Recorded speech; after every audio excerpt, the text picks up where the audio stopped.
What if the biggest warning about silver isn't coming from Wall Street, but from the people who buy and sell physical silver every single day?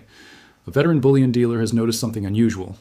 And if his observations are correct, the US government's changing relationship with silver may be pointing toward a much larger economic shift. Why would the world's largest economy appear to step back from one of history's most strategic metals? Just as global demand is accelerating? Is this simply another market cycle? Or is a much bigger transformation unfolding behind the headlines? Because if the smartest people inside the precious metals industry are paying close attention, perhaps everyone else should be asking why. Stay with us, because the final piece of this story could completely change the way you think about silver. Welcome to Next Alert, where we break down the economic stories shaping tomorrow's financial world with clear, fact-based analysis. If you're over 50 and believe experience is life's greatest investment, consider subscribing to the channel. We'd be honored to have you join our growing community of thoughtful viewers who value long-term insight over short-term headlines. And before we begin, let us know in the comments, which country are you watching from today? The precious metals market has witnessed countless price swings, policy shifts, and economic surprises over the decades. Yet, experienced bullion dealers often argue that the biggest changes rarely begin with dramatic headlines. Instead, they emerge quietly, hidden beneath routine government decisions, subtle market signals, and changing priorities that most investors overlook. Recently, one seasoned precious metals dealer raised an observation that immediately caught the attention of serious market participants. His concern was not simply about the daily price of silver. Instead, it centered on what he believes could be a much broader shift in the way the United States government views one of history's most important strategic metals. For many people, silver is simply another investment. Some purchase a few coins during uncertain times. Others see it as a hedge against inflation or a way to diversify a portfolio. But for governments, silver has never been just another commodity. Throughout history, it has served multiple roles at once, supporting national currencies, strengthening military capabilities, enabling industrial production, and providing strategic security during periods of crisis. That history makes today's developments particularly interesting. While headlines frequently focus on interest rates, inflation reports, and stock market volatility, very little public attention is being paid to the government's changing relationship with physical silver. Yet experienced dealers spend every day speaking with buyers, suppliers, refiners, and investors. They often notice changes in demand and policy long before they become obvious to the wider financial world. This is why the dealer's reaction deserves careful examination. The issue is not whether the government has suddenly abandoned silver overnight. That would be an oversimplification. Rather, the concern is that several independent developments appear to point in the same direction. When viewed individually, each change may seem insignificant. But when combined, they begin to suggest that America may be redefining how it approaches silver in the modern economy. Understanding why requires looking beyond the metal itself. Unlike gold, which is held primarily as a monetary reserve and store of wealth, silver occupies a unique position. It functions simultaneously as a precious metal and as one of the world's most important industrial resources. Its unmatched electrical conductivity, thermal efficiency, and durability make it essential for modern manufacturing. Every year, silver becomes increasingly important in technologies that governments openly describe as critical for future economic growth. Solar energy systems require large quantities of silver. Electric vehicles depend on it. Artificial intelligence infrastructure, advanced electronics, telecommunications equipment, aerospace technology, and defense applications all rely on silver in ways that most consumers rarely notice.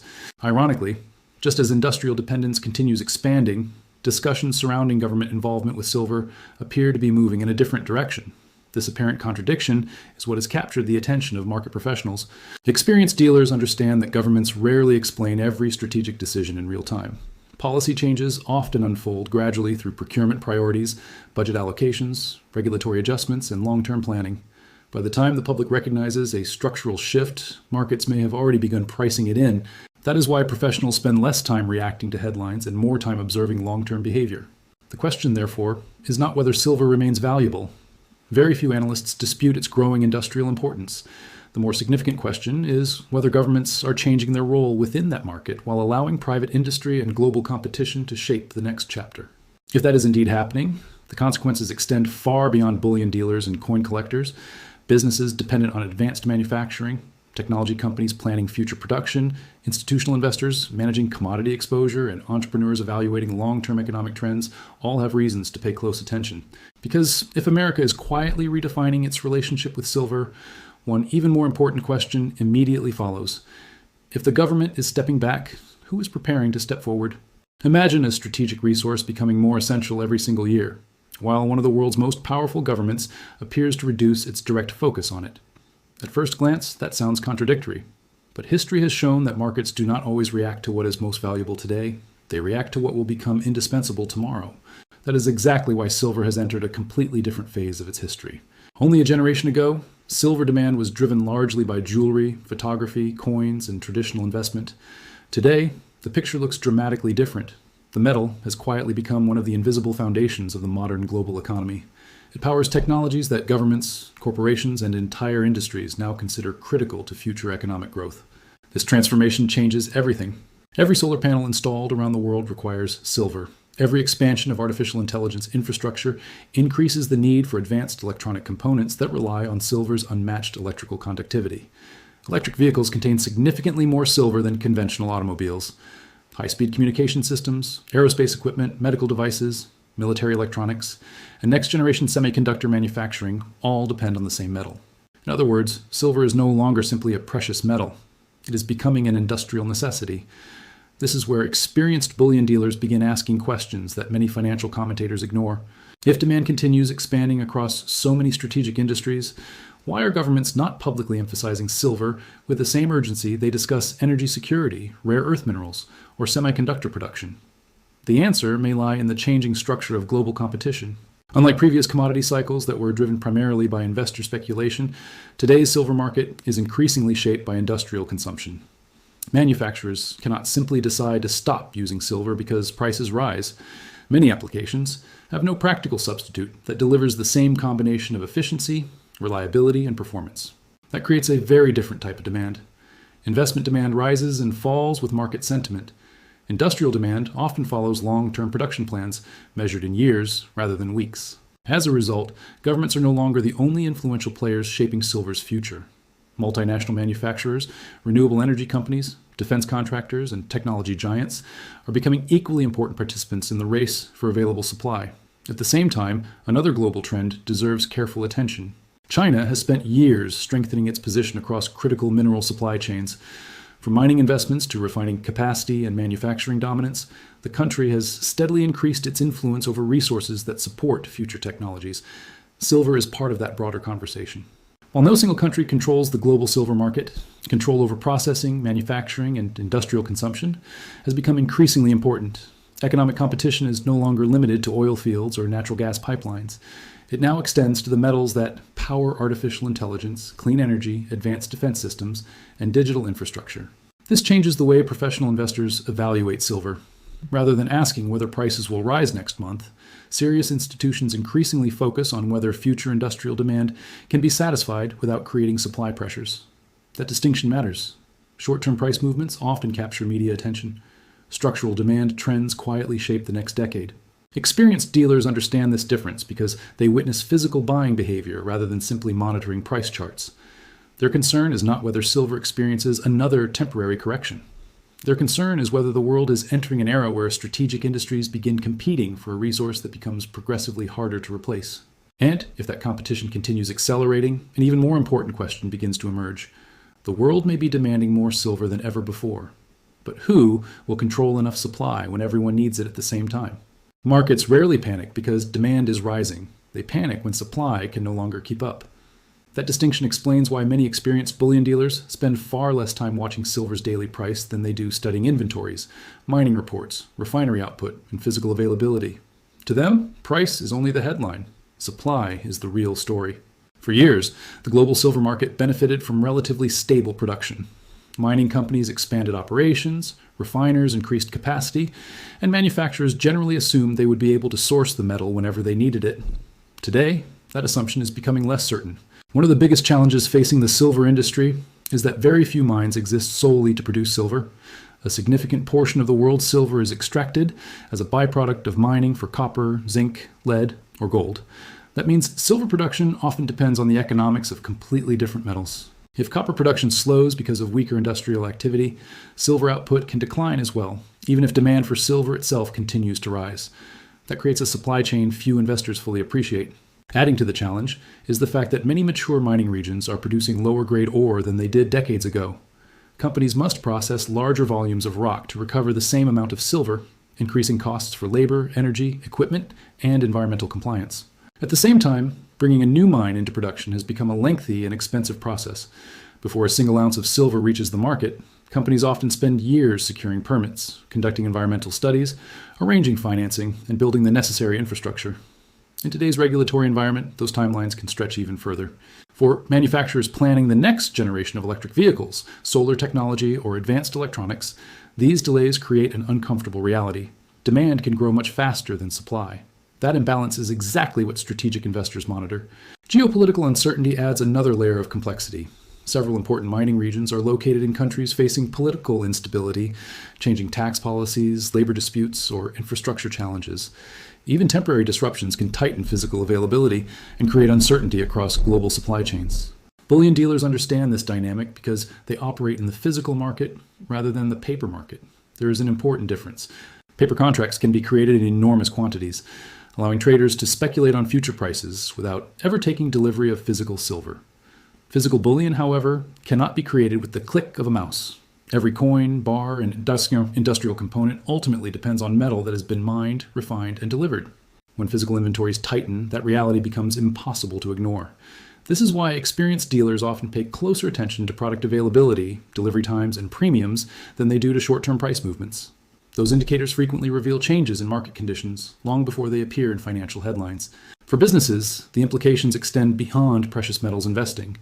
Manufacturers depend on predictable access to raw materials. Technology companies build production schedules years in advance. Defense contractors cannot delay critical programs simply because a strategic metal becomes harder to source. Reliable supply is not merely a business advantage. It becomes a competitive necessity. This raises an increasingly important question for long-term investors. If industrial demand continues expanding while new supply struggles to keep pace, how will markets eventually respond? History suggests that structural shortages often remain hidden until they become impossible to ignore. And by the time that realization reaches the average investor, the market has usually moved long before the headlines catch up. By the time a structural shift becomes obvious, the greatest opportunities and the greatest risks have usually already passed. That is the lesson history teaches across nearly every major commodity cycle. Oil, uranium, copper, lithium, and even gold have all experienced periods where the market recognized reality far too late. Silver may prove to be no different. The question is no longer whether silver is an important metal. The question is which signals deserve attention before the rest of the market begins reacting. Professional investors rarely make decisions based on a single headline. Instead, they build a framework of indicators that reveal where the economy is moving rather than where it has already been. Silver sits at the intersection of multiple economic forces, meaning its future will depend on much more than investor sentiment alone. One of the first indicators is monetary policy. When central banks tighten financial conditions by keeping interest rates elevated, precious metals often face short-term pressure. Higher yields can make income-producing assets appear more attractive than metals that generate no cash flow. However, monetary policy is never permanent. Eventually, economic slowdowns, declining inflation, or financial stress force policymakers to reconsider their approach. When expectations begin shifting toward lower interest rates, investors often reassess assets capable of preserving purchasing power over long periods. Inflation remains another critical variable. Even when headline inflation appears to cool, persistent increases in production costs, wages, energy prices, and government spending can continue influencing commodity markets beneath the surface. Businesses understand that inflation is rarely a single event. It is often a process that unfolds over many years. Manufacturing activity deserves equal attention. Unlike gold, silver's future depends heavily on industrial consumption. Expanding factory output, rising semiconductor production, renewable energy investments, and infrastructure development all influence physical demand. Strong manufacturing supports silver for reasons that extend well beyond traditional investing. But perhaps the most revealing indicator is one that receives surprisingly little media coverage: physical market conditions. Experienced bullion dealers consistently monitor product availability, delivery times, wholesale inventories, and physical premiums. These factors often reveal supply and demand imbalances before they appear in official economic reports. If inventories tighten while industrial demand remains strong, professionals notice immediately. If physical products become easier to obtain despite rising prices, that also tells an important story. Price alone never reveals the complete picture. Institutional investors understand this principle. Rather than reacting emotionally to daily market volatility, they focus on trends that develop over quarters and years. Their objective is not to predict every short-term movement, but to identify structural changes before they become widely recognized. This disciplined approach explains why serious investors frequently ask different questions than the average market participant. Instead of asking whether silver will rise next week, they ask whether the world 5 years from now will require significantly more silver than it produces today. That single question changes the entire investment conversation. For entrepreneurs, the lesson is equally valuable. Every business depends on understanding long-term change before competitors do. Whether the subject is technology, manufacturing, finance, or commodities, those who recognize structural shifts early are often better positioned to manage risk and identify opportunity. The same principle applies to silver. The dealer whose observations introduced this discussion was not attempting to predict tomorrow's price. His message was far more practical. Watch what institutions do. Watch how governments adjust priorities. Watch where industry directs its capital. Most importantly, watch the physical market, not just the headlines, because markets rarely announce turning points in advance. They leave clues. Some are hidden in policy decisions. Others appear inside supply chains. Many become visible through the actions of experienced professionals, long before they capture public attention. Whether the United States is truly stepping away from silver or simply redefining its strategic role remains a subject of ongoing debate. But one fact is becoming increasingly difficult to ignore. Silver is no longer just a precious metal sitting quietly in a vault. It has become a strategic resource at the center of energy, technology, manufacturing, and global economic competition. And in markets shaped by long-term structural change, those who recognize the signals early are often the ones best prepared for whatever comes next.